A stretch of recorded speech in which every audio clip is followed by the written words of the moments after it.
Hello everyone, welcome to Sri Raj IS. My name is Ayush Kumar. I got rank 143 in UPSC CSE 2025. In this class, I am going to talk about the mentorship for the UPSC. I will be talking about what are the difference between coaching and mentorship, when you should whether you should take mentorship or not, or if you are taking, when you should start taking the mentorship classes.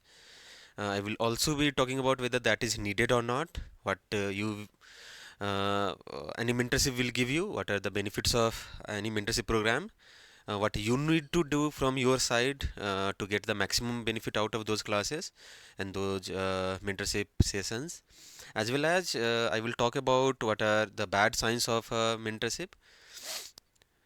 So let's start this session. If I have to ask you what is the basic difference between a coaching class and a mentorship classes, then what coaching does is that it will build your foundation, or what coaching will do you is during the specific period of time you will be learning very new things, as well as very large number of things. जैसे अगर आप foundation कर रहे हैं तो foundation में you will be starting from the scratch and then moving building on those things, you will be moving towards the advanced stage. जब आप प्रीलिम्स के लिए कोचिंग क्लासेस ले रहे होते हैं तो प्रीलिम्स के कोचिंग क्लासेस में आप अपने सब्जेक्ट वाइज हो गया, या आपके जो क्विक रिवीजन क्लासेस आपके हो गए, या आप मैपिंग से रिलेटेड कुछ क्लासेस हो जाते हैं, करंट अफेयर से रिलेटेड जो क्लासेस हो जाते हैं, वो सब आप उसको हैंडल कर रहे होते हैं. बट मेंटरशिप क्लासेस में क्या होता है कि आप फाउंडेशन के समय में जो भी स्ट्रैटेजी बनाए हैं उसको ऑप्टिमाइज किया जाता है. सो in any coaching classes, foundations are built, but in the mentorship classes and course, your strategies are optimized.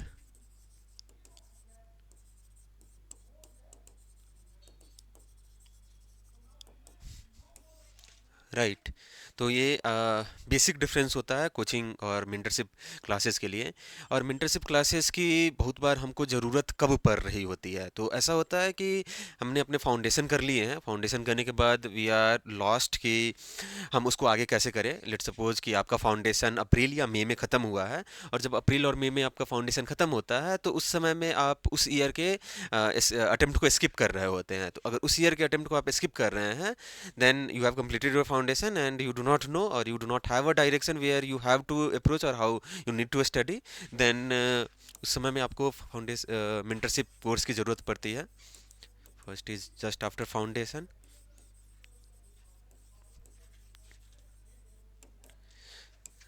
Second is कि if you have not qualified prelims,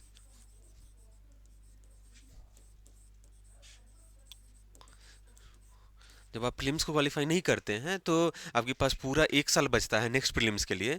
तो उस नेक्स्ट प्रीलिम्स के लिए 3-4 महीने आपके प्रीलिम्स की प्रिपरेशन होगा. बाकी के 8 से 9 महीने जो बच रहे हैं उसमें आपको कुछ ना कुछ करने के लिए चाहिए होता है. At that time you build on your, you prepare for the mains, और उस मेंस को प्रिपेयर करने के लिए you can opt for any mentorship course. इसके अलावे जब आप कोई अटेम्प्ट को स्किप कर रहे हैं,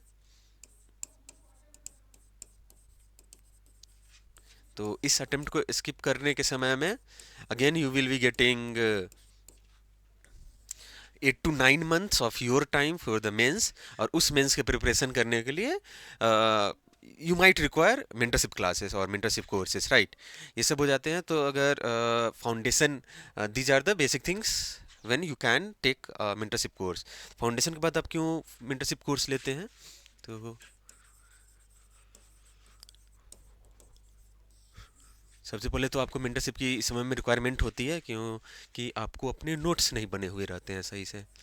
आपने जो फाउंडेशन में नोट्स बनाया है that is basically your basic notes in the sense that UPSC ने किस किस एरिया पर अभी तक ज़्यादा फोकस किया है उससे रिलेटेड उसमें पढ़ाया गया था, उससे रिलेटेड आप नोट्स बनाए थे. But for the next mains आपको कैसे प्रिपेयर करना चाहिए, तो मेंस स्पेसिफिक नोट्स आप मेंटरशिप के थ्रू बनाते हैं, right. Second thing that you do in the mentorship course is answer writing.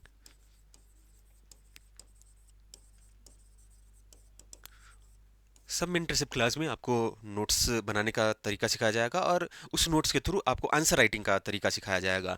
इस आंसर राइटिंग के तरीके में सबसे पहले तो आपको कंटेंट पर काम करवाया जाता है कि किसी भी टॉपिक पर आपके पास कुछ बेसिक कंटेंट होने चाहिए, उसको आप बार बार रिवाइज करेंगे, तो what should be that content that you have to work on.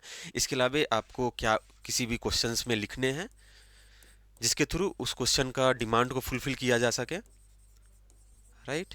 And उसको लिखना कैसे है, हाउ टू राइट, ये हो गया। इसके अलावा आपके फाउंडेशन के बाद अगर कर रहे हैं तो कॉन्फिडेंस बिल्डिंग के लिए आपको इसको किया जाता है।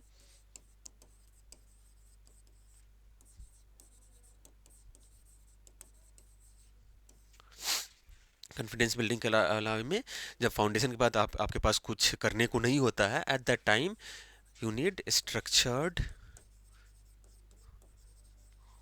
वे ऑफ स्टडी।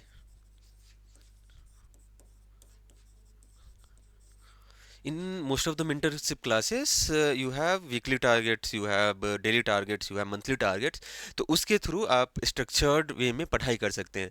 जब आप फाउंडेशन कर रहे होते हैं तो फाउंडेशन के समय में आपके पास हमेशा कुछ ना कुछ करने को रहेगा। आप 4 घंटा का डेली क्लास अटेंड कर रहे हैं, उससे रिलेटेड आप नोट्स बना रहे हैं, उससे रिलेटेड अगर कुछ स्टडी मटेरियल प्रोवाइड किया गया है तो आप वो कर रहे हैं। और तो ये सब पूरा लेकर के आप करंट अफेयर मैगजीन्स भी पढ़ रहे हैं, आप ऑप्शनल पर भी थोड़ा सा ध्यान दे रहे हैं, तो आपके पास every day in 10 to 12 hours you have something to do. आपको ऐसा नहीं भटकना नहीं पड़ता है कि से मेरे पास कुछ फ्री टाइम बच गया है उसमें मैं क्या करूँ या नहीं करूँ। But after the foundation course gets completed, it becomes difficult for us to maintain that consistency। जो हमारे पास जो डेली रूटीन बना हुआ था 10 और 11 घंटा का, उसको कैसे हम मेंटेन कर सके वो थोड़ा सा डिफिकल्ट हो जाते हैं। So through the mentorship courses what you get to do is आपको एक स्ट्रक्चर्ड वे ऑफ स्टडी मिल जाता है, राइट। अगर आपको प्रीलिम्स क्लियर नहीं हो पा रहा है then you have taken any mentorship classes, तो जब प्रीलिम्स क्लियर नहीं होता है तो सबसे बड़ा इशू हमारे मोटिवेशन पर आता है। प्रीलिम्स आपका नहीं हुआ है, जब प्रीलिम्स नहीं हुआ है तो you are not writing mains in 3 months. जब 3 मंथ्स में नहीं रहता है तो we take start to take things slowly. उसमें क्या होता है कि हमारा मोटिवेशन गायब हो जाता है। इस मोटिवेशन गायब होने के कारण हमारे पास सबसे बड़ा चैलेंज आता है कि से we forget our right direction. ऐसा लगता है कि जब पिछले जो भी 1 डेढ़ साल से हम लोग पढ़ रहे थे उसका कोई यूज नहीं है क्योंकि मेरा प्रीलिम्स ही क्लियर नहीं हो पाया है। एंड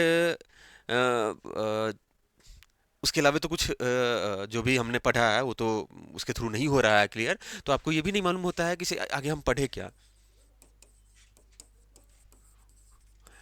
लगने लग जाता है कि प्रीलिम्स तो मेरा क्लियर नहीं हुआ, मेंस का मैं ऑलरेडी प्रिपेयर्ड था। तो जब मेंस का मैं प्रिपेयर्ड था, मैं मेंस दे नहीं रहा हूँ, तो मैं क्या पढूं। तो what to read and what like we start to think that we do not have anything to read.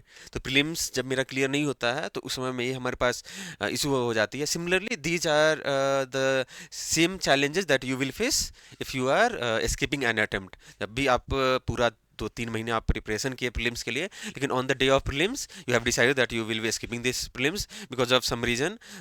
लेकिन जब आप उसको कर रहे हैं again you will be getting 8 to 9 months of your time, जिस समय में आप मेंस प्रिपेयर करेंगे। तो उस समय में लगेगा कि से हमने मेंस से रिलेटेड जितना चीज़ भी किया था वो हम लोग कर चुके हैं, हमारे पास सही से डायरेक्शन नहीं मिल रहा है और हमारी मोटिवेशन भी थोड़ी सी चली जाती है, राइट। तो these are the things that people do जब उनको रियलाइज होता है कि whether they should take this mentorship class or not। so the next thing that I am going to address कि आपको मेंटरशिप लेनी चाहिए या नहीं लेनी चाहिए। तो अगर आप इस तीनों फेज में से कहीं पर हैं तो आपको मेंटरशिप ले सकते हैं, वहाँ पर लेना ज़रूरी हो जाता है क्योंकि आपके पास मोटिवेशन नहीं रहेगा, आपके पास डायरेक्शन नहीं रहेगा, आपको ये नहीं मालूम चलेगा कि आपको कितना पढ़ना है नहीं पढ़ना है। इसके अलावा आपके पास बहुत ज़्यादा नोट्स नहीं बचते हैं, आप आंसर राइटिंग में क्या कंटेंट है, क्या लिखना है और कैसे किसी आंसर को लिखना है ये आपको नहीं मालूम चल पाएगा, आपका कॉन्फिडेंस बिल्डिंग नहीं हो पाएगी, आपके पास स्ट्रक्चर्ड वे ऑफ स्टडी नहीं होता है। तो उस समय में आप मेंटरशिप कोर्स कहीं का ले सकते हैं। Coming to my own experience, I had not taken any mentorship classes for the reason that at every point of my preparation I had something to do. जब मैं फर्स्ट ईयर ऑफ मेरा preparation था, उस समय मेरे पास फाउंडेशन करने के लिए था। जब फाउंडेशन मेरा कंप्लीट हुआ, then I got about 3 months of my time, and during those 3 months I studied for the prelims. जैसे मेरा प्रीलिम्स क्लियर हुआ, then again for the next 3 months I had to study for the mains. But at that time my mains was not that good. तो मैं mains लिख करके आया। जब मैं मेंस लिख करके आया तो I had 3 months of again time before, 2.5 month of time before the result for the mains was announced. During that time also I knew कि मुझे किस किस एरिया पर फोकस करने हैं, मेरा क्या क्या वीक एरियाज है, मेरे ऑप्शनल में क्या चैलेंजेस है। तो उस 2 ढाई महीने में मैंने उस पर काम किया। जब वो एक बार हो गया, then the result for the mains came. जब मेंस का रिजल्ट आ गया and I qualified for it, then I had to prepare for the interview, and it was my first attempt. Everything was new to me. तो उस समय मैं interview से related जो मेरे स्ट्रैटेजी थी, मैं उस पर काम करना शुरू किया।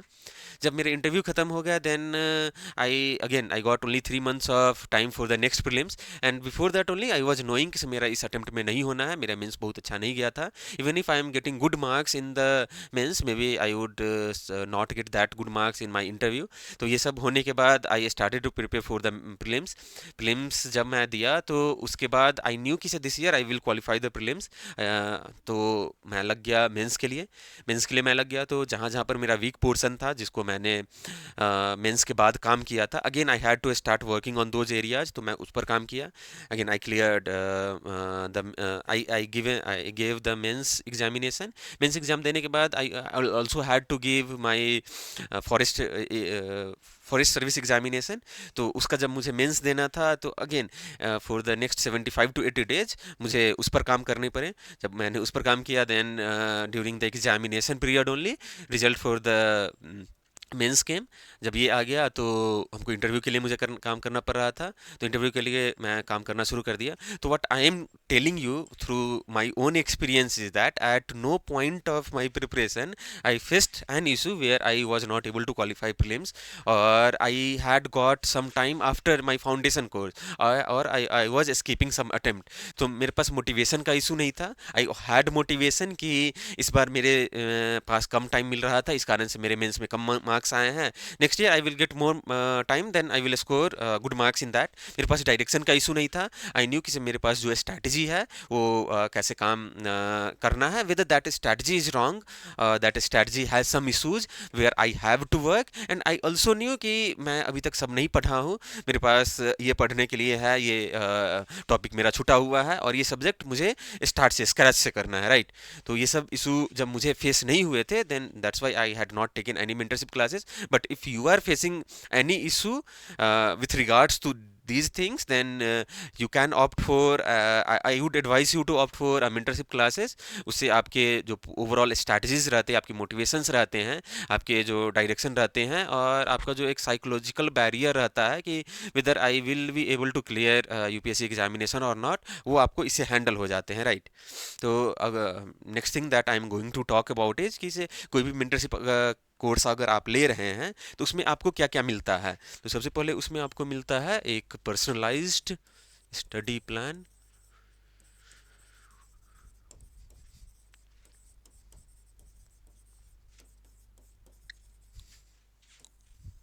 जब भी आप मेंटरशिप प्रोग्राम रहते हैं, तो then mentors will sit with you, और जब आपके साथ बैठ करके सबसे पहले तो यूपीएससी के सिलेबस को डिकोड करते हैं। वो प्रीलिम्स में उसको डिसाइड किया जाता है, उसको मेंस में डिसाइड किया जाता है। उसके बाद आपकी क्या वीकनेसेस है, आपकी क्या स्ट्रेंथ है, कौन से एरिया पर आपको फोकस करना है, ये सब डिसाइड होने के बाद आपको daily weekly and monthly targets दिए जाते हैं। आपको अपने कुछ नोट्स बनाने होते हैं, कुछ आंसर राइटिंग्स करने होते हैं। ये सब आपके मेंटरशिप क्लासेस में होंगे। Second thing that you will be getting in any mentorship class would be your answer writing.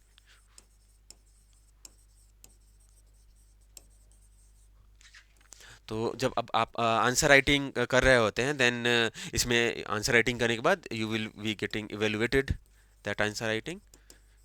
और इसमें आपको सिर्फ यही नहीं बताया जाएगा कि आपने जो लिखा है तो वो सही लिखा है या नहीं, that is the factual part of it, but आपको स्ट्रक्चर के बारे में बताया जाता है, आपको प्रेजेंटेशन के बारे में बताया जाता है, और आपको मोस्ट इम्पॉर्टेंटली ये बताया जाता है कि what was the exact demand of the question.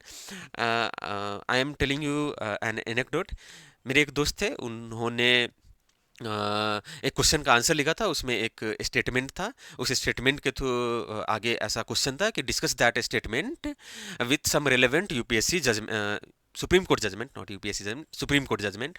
तो उसमें क्या था कि उन्होंने जो आंसर लिखा था उसमें 12 से 13 सुप्रीम कोर्ट जजमेंट को उन्होंने कोट किया था। और उस कोट करने के बाद वो जो स्टेटमेंट था, he has not discussed anything related to that quotation, rather than doing that he was discussing everything with respect to the supreme court judgment. तो वो जो आपका exact demand of the question था वो आपको वहाँ पर से नहीं फुलफिल हो रहा था। So first you will be getting is that structure आपको मिल रहा था जैसे मैं बता रहा हूँ। Then you will getting a framework and then framework and presentation.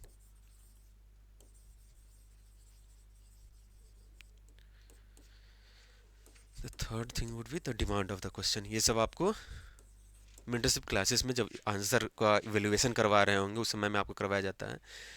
इसके अलावा आपको किसी मेंटरशिप क्लासेस में करवाया जाता है रिसोर्स ऑप्टिमाइजेशन। आपको उस रिसोर्स ऑप्टिमाइजेशन में ये बताया जाता है कि आपको क्या पढ़ना चाहिए और क्या नहीं पढ़ना चाहिए। आपको क्यूरेटेड बुक लिस्ट दी जाती है, आपको करंट अफेयर के रिसोर्सेस दिए जाते हैं और उसके थ्रू आपको आपके प्रिपरेशन में कहाँ पर कमी हो रही है, कहाँ पर अपने लूप होल्स को प्लग करने हैं, ये सब आपको बताया जाता है। So the third thing that you would be getting is resource optimisation.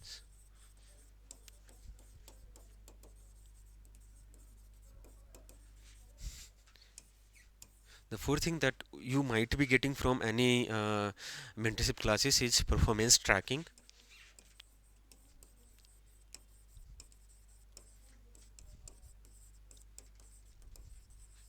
तो परफॉर्मेंस ट्रैकिंग में आपके पास क्या होगा कि जब भी आप कोई मॉक्स लिख रहे हैं, कोई भी आप फुल लेंथ टेस्ट लिख रहे होंगे, तो उसके थ्रू आपको अपने जो वीकर एरियाज रहते हैं तो आइडेंटिफिकेशन ऑफ वीकर एरियाज हो जाते हैं।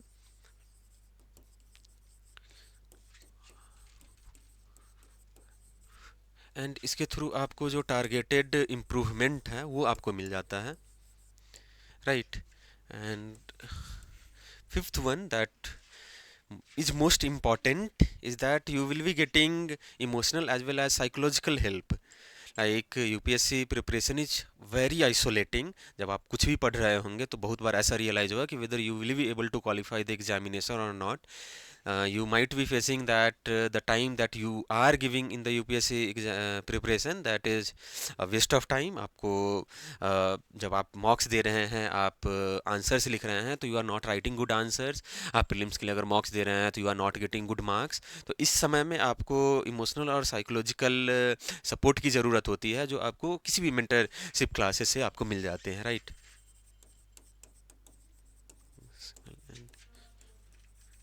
Psychological support, right?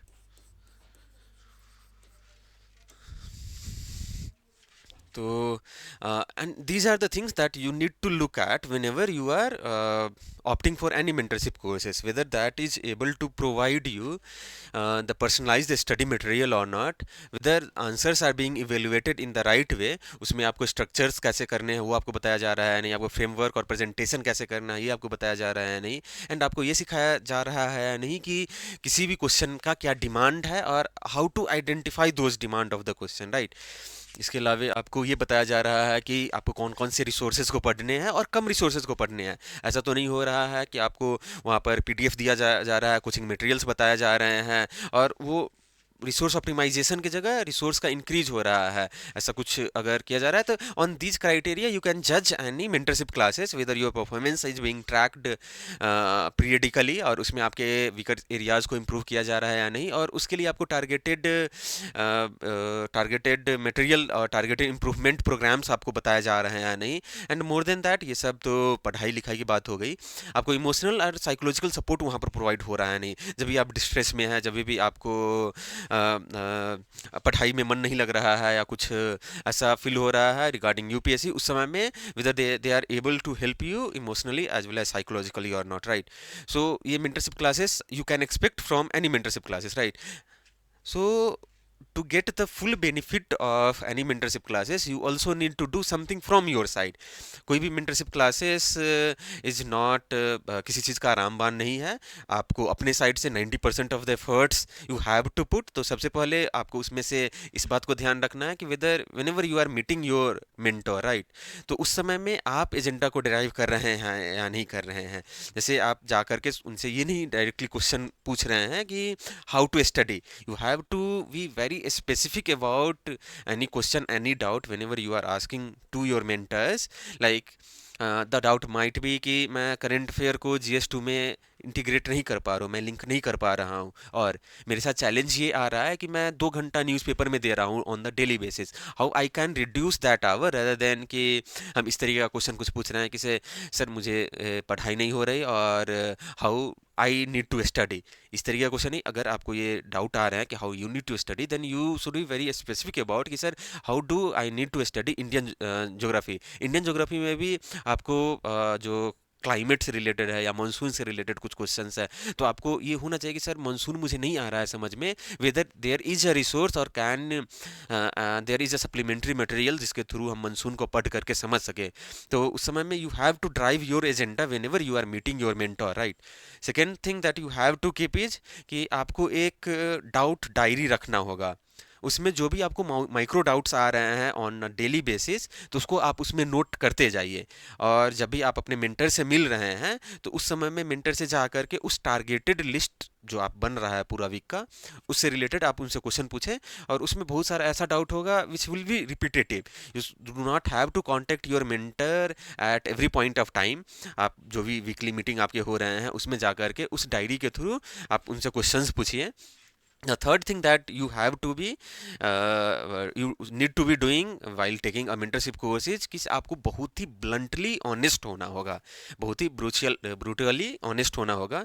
तो brutally honest होने के लिए सबसे पहली बात तो ये होगी कि आपको अपने mentor पर ट्रस्ट होगा करना, और उस ट्रस्ट में आपको उनके साथ बहुत ही ऑनेस्ट होना पड़ेगा. ऑनेस्ट इन द सेंस कि if you have wasted your time in the last week, और आपने अपना टाइम वेस्ट किया है since meeting the mentor last time, तो आपको उनको बताना होगा कि सर ये मेरे पास इश्यूज आ गए, मैं इस चीज़ पर काम कर रहा था और देवर सम हेल्थ इश्यूज और फैमिली से रिलेटेड कुछ चैलेंजेस आ रहे थे जिस कारण से मेरे टाइम बहुत ज़्यादा स्टडी पर नहीं हुआ, मेरा टाइम कहीं दूसरे जगह चला गया है. और whether you have procrastinated things or not, you have to tell him about. और आपको ये भी उनको बताना है कि आप अगर कोई मॉक आपसे एक्सपेक्टेड था देने के लिए लेकिन आपने उस मॉक्स को नहीं दिया है, तो you have to be bluntly honest about these things. Second thing is आपको उनके साथ अपने पूरे वीकनेस को शो करना होगा. You have to expose your weakness to your mentors in a blunt way. ऐसा नहीं हुआ कि इसे जो भी गुड आंसर्स आपने लिखे थे, आपने जहाँ पर अच्छा परफॉर्म किया था उसके बारे में आप फीडबैक लें. आपको उस चीज़ पर फीडबैक लेने की ज़रूरत है जहाँ पर आप इम्प्रूव कर सकते हैं, जहाँ पर आपने अच्छे आंसर्स नहीं लिखे हैं, जहाँ पर आपके कुछ सिली मिस्टेक्स हो गए थे. तो you need to be exposing your weakness to the mentors regarding your preparation, right. The fifth thing that you need to focus or you need to do while attending any mentorship class is कि आपको actionable feedback पर काम करना चाहिए rather than on the validation. जब भी आप कुछ सही कर रहे होते हैं तो that is well and good, that is not good, that is not the part of your weakness because of which you have taken any class. You are taking a mentorship course because आप कहीं पर directionless feel कर रहे थे, आपके कुछ weakness थे जिस पर आप काम नहीं सही से कर पा रहे थे. तो उस समय में you need to ask for some feedback जिस पर आप काम कर सकते हैं. तो सबसे पहली बात उसमें आपको ये करनी होगी कि आपको कोई भी पहले स्ट्रैटेजी अगर बताया है तो उस स्ट्रैटेजी से रिलेटेड कुछ सबसे पहले आपको इम्प्लीमेंट होगा करना. आपको earlier in an earlier meeting you have got some feedback and depending on जो भी आपको फीडबैक मिला था उसको आप अपने इम्प्लीमेंट किए नहीं हैं, और उस इम्प्लीमेंट किए बिना आप फिर से जा रहे हैं अपने मेंटर के पास और वहाँ पर जा करके सेम मिस्टेक और सेम चीज़ आप उनसे पूछ रहे हैं, सेम फीडबैक आपको मिल रहा है. तो it is not only the waste of your time, that is also the waste of the mentor's time. जैसे आपको अगर बताया गया कि आपको अपने जो इंट्रोडक्शन का स्टाइल है उसको चेंज है करना, करना। तो इंट्रोडक्शन के स्टाइल को चेंज करने के लिए, अगर आपके पिछले क्लास में पिछले सेशन में आपको ये कहा गया था, तो बिफोर गोइंग और before meeting your mentor the next time, आपको अपने इंट्रोडक्शन के स्टाइल को चेंज करके दो चार मॉक लिखने चाहिए, उसको चेक इवेलुएट करवाना चाहिए, और उसमें से फिर से आपको कुछ अगर फीडबैक मिल रहा है, then you need to meet your mentors the next time and you can ask sir, these are the changes that I have incorporated in my answer writing which I was told earlier, and this is right or not, no, whether this is fine or do I need to do something more.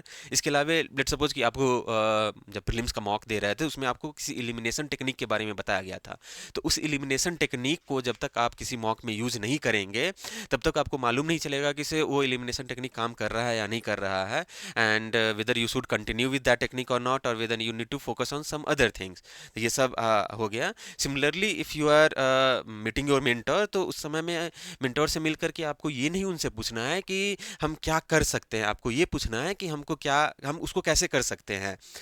अ, अगर mentor आपके कुछ बोल रहे हैं कि you need to improve these things, then you need to talk to the mentors कि हम उस चीज़ को कैसे इम्प्रूव कर पाएंगे। अगर आपको बोल रहे हैं कि you need to change your introduction style, right, introduction में आप क्या क्या लिख रहे हैं उसको चेंज है करना, तो आपको उनसे ये पूछना है कि अच्छा आप बताइए कि इंट्रोडक्शन में क्या क्या लिखा जाता है, उस चीज़ को मैं ट्राई टू इनकॉर्पोरेट करूंगा, so that the next time I come to meet you I will be able to tell you कि whether I was able to do that और not, whether that is fine और not, should I make some other changes और this is well and good, right. The sixth thing that you have to do while attending any mentorship courses कि आपको resource optimisation हुआ करना। तो resource optimisation करने के लिए आपको मेंटर्स आपको सबसे पहले कुछ बुक लिस्ट बताएंगे, कुछ study material, suggested study material बताएंगे, उसके अलावा भी बहुत सारे ऐसे रिसोर्सेज होंगे जो आपको आपके पीयर्स के थ्रू मिल रहे होंगे, और आप कहीं पर भी इंफॉर्मेशन सर्च कर रहे हैं तो वहाँ पर आपको मिल जाएगा। तो उस चीज़ को पढ़ने से पहले आप उस रिसोर्स को अपने मेंटर्स के थ्रू रन बाई कीजिए, उससे आपको मालूम चलेगा कि जो भी उस रिसोर्स का स्ट्रेंथ है, वीकनेस है, whether you can study that, whether that is relevant for your examination, और वो रिसोर्स का सिर्फ एक ही जगह पर कहीं काम था, उसके अलावा उसका कहीं काम नहीं था। What are the pro and cons, what is whether that is relevant for the preparation of UPSC और नॉट, ये सब आपको आपके मेंटर्स बता देंगे उसमें, right. And the most important thing that you have to be to do while taking any mentorship course is that you should have the coachability behavior, coachability attitude, right। Mentorship का जो classes होते हैं it is about 8 to 10 months का रहता है।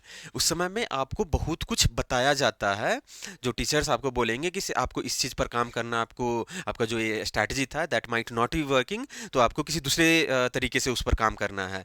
To do those things you should be coachable. अगर आप coachable नहीं है तो it becomes very difficult for you to change your style. You have to unlearn some bad habits, you have to change your style of study, your answer writing, as well as giving how to give marks, those things you should be willing to do। तो ये सबसे ज़्यादा important होता है किसी भी mentorship classes के लिए।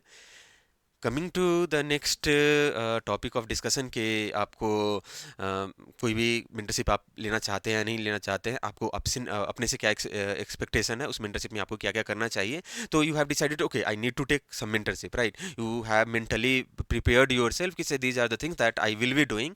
तो मेंटरशिप डिसाइड करने के लिए देर यू विल फाइंड बहुत सारे मेंटरशिप जो मार्केट में अवेलेबल हैं, तो उसमें आपको क्या क्या अवॉइड करने हैं और what are the bad signs of any mentorship, और what are the signs of a bad mentorship, right? So first thing the first sign which tells you that a mentorship is bad is, and there would be you will be getting a browser और उसमें आपके कुछ mentors होंगे versus actual mentors।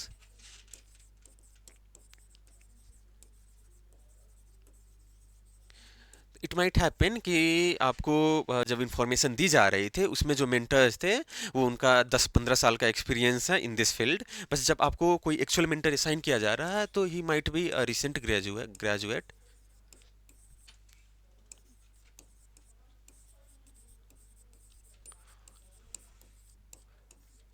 Graduate और very less experience.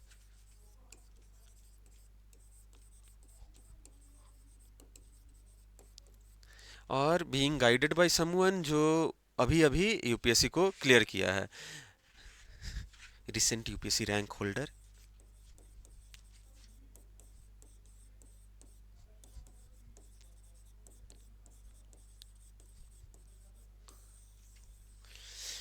सो recent graduate है, उसके बारे में तो आप लोग जान ही रहे होंगे कि क्यों उनसे आपको मेंटरशिप नहीं लेनी चाहिए। कोई बहुत ही कम एक्सपीरियंस है, उसका सिंगल रीजन होता है कि he will not be able to curate the mentorship according to your need. He will be telling general things and the same things to everyone. तो जो भी मेंटरशिप है वो आपके लिए अगर पर्सनलाइज्ड नहीं बनता है तो बहुत ही कम चांस है कि वो आपके लिए हेल्पफुल होगा। Similarly what I am talking about कि अगर कोई रिसेंट यूपीएससी रैंक होल्डर है, अगर वो आपके एक्चुअल मेंटर है, तो it is also very difficult for you to get the best out of that mentorship. मैं इसके बारे में बताता हूँ कि recent UPSC rank holder why they are not very good mentor. क्योंकि मेंटरशिप जब आप कर रहे होते हैं तो आपका जो मेंटेलिटी होती है, आपकी जो पढ़ाई का लेवल होता है, it might be completely different from someone who has just qualified mentor UPSC. तो जब उनके पास second thing, he will not have that experience of mentoring a student. उनका जो स्टाइल ऑफ मेंटरिंग होगा वो mostly dependent on what they have experience during the preparation of UPSC. तो वो जब क्यूरेशन नहीं आ पाएगा तो he will be very like जो लेस एक्सपीरियंस्ड मेंटर्स हैं and the recent graduate mentors हैं। उनको क्यूरेशन उनके पास नहीं आ पाएगी, उनकी स्ट्रैटेजीज जो होंगी वो उनके स्टाइल ऑफ प्रिपरेशन जो था उस पर वो डिपेंड कर रहा होगा। जब ये दोनों चीज़ नहीं होते हैं तो that is bad mentorship. The second thing that you have to be very careful about, that is the sign of a bad mentorship, is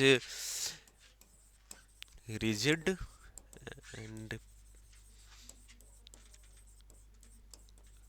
pre-planned daily schedules without asking of planned schedules without taking consideration of your strength and weaknesses. अब आपका अपना background है, उस हिसाब से अभी तो आप यूपीएससी का प्रिपरेशन कर रहे हैं, उसमें उस बैकग्राउंड के थ्रू ही आपका स्ट्रॉन्ग और weak portion, weak subject decide है। तो उसमें अगर रिजिड और प्री प्लान्ड शेड्यूल है, उसके कारण आपके साथ क्या होगा कि आपके पास सबसे पहले तो बर्नआउट आना शुरू होते हैं। आप जो भी पढ़ रहे होंगे आपको लगेगा कि इसे burnout, you know what is the meaning of burnout. तो ये आपको सबसे पहले फीलिंग होगा। Second thing that you might be feeling is कि से ये जो मेंटरशिप है वो स्लो है एंड लेस फोकसिंग है। लेट्स सपोज कि से आप उस चीज़ में मेंटरशिप ले रहे हैं जो आपका बहुत ही स्ट्रॉन्ग एरिया है। जब उस स्ट्रॉन्ग एरिया है एंड यू आर स्पेंडिंग और the your mentor is spending 1 to 2 months of your time on that strong area, तो आपके जो वीक पोर्शन है वो कवर ही नहीं हो पाएंगे। जब वो कवर नहीं हो पाएंगे तो स्ट्रॉन्ग एरिया पर काम करना रिपीटेटिव लगना शुरू हो जाता है, और जब रिपीटेटिव लगना शुरू हो जाता है तो हम उस पर ज़्यादा फोकस नहीं कर पाते हैं and it becomes very slow for us. हमारा जो स्टडी का तरीका होता है ये सब बहुत ही ज़्यादा स्लो हो जाते हैं, और जो स्पेसिफिक बॉटल नेट्स रहते हैं वो आप इसमें इसके थ्रू नहीं सॉल्व कर पाएंगे। तो not tackling specific bottle next, right.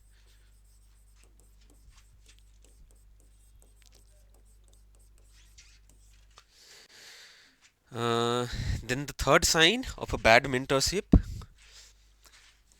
is vague feedbacks.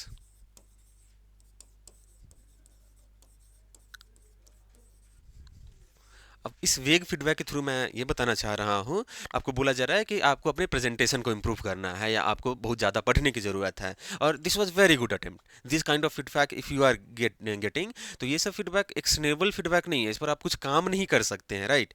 तो जो एक गुड मेंटर होते हैं वो आपको ये बताएंगे, आपको व्हाट तो नहीं बताएंगे, आपको हाउ बताएंगे।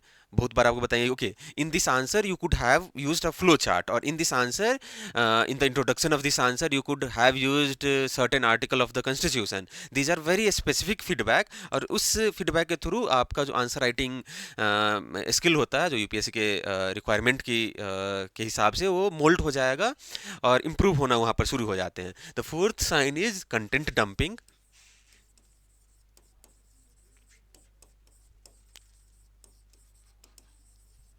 आप मेंटरशिप तब ले रहे होते हैं जब आप फाउंडेशन क्लास को कंप्लीट कर लिए हैं।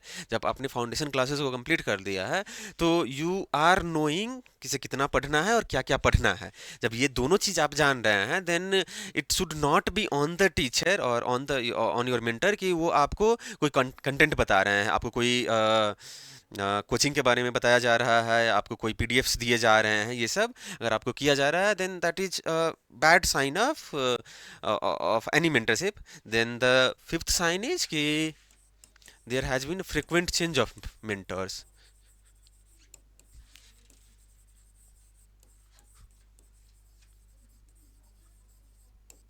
मैं इसलिए इसको भूल रहा हूँ क्योंकि जब आप किसी भी पर्सन से मिल रहे होते हैं जो आपको आपके जर्नी में गाइड कर रहा है, तो उस जर्नी में गाइड करने के लिए वो आपके कुछ बेसिक इन्फॉर्मेशन, आपके बैकग्राउंड, आपके वीकनेस, आपके स्ट्रांग एरिया पर लगभग 1 से 2 महीना पर टाइम वो दे रहा होता है। तो 1 से 2 महीने टाइम देने के बाद he gets to know you personally on the preparation level, he gets to know you personally. उसके बाद फिर से 2-3 महीने बाद कोई और मेंटर आपके मिल जाते हैं, then again he will take another 1 month to know you, आपका स्ट्रेंथ क्या है, आपका वीकनेस क्या है और आपका क्या बैकग्राउंड रहा है, ये सब जानने में। तो it will become repetitive for you and you mostly will not B gaining anything. जो भी उनके फीडबैक आ रहे हैं, तो जब वो आपको सही से जान नहीं पाएंगे, जब आपको सही से जान नहीं पाएंगे then they will start to give you generalized feedback कि आपको अपने प्रेजेंटेशन को इम्प्रूव करना है और this was a very good attempt, और आप इसको इस किसी टॉपर के थ्रू उस उन्होंने कैसा किया था वो आपको बताना शुरू कर देते हैं, because they would be knowing. And the sixth thing that is a sign of bad mentorship, इसकी herd mentality. And what I am talking about in the herd mentality is कि एक ही मेंटर के अंदर 500 एस्पिरेंट्स आर देयर।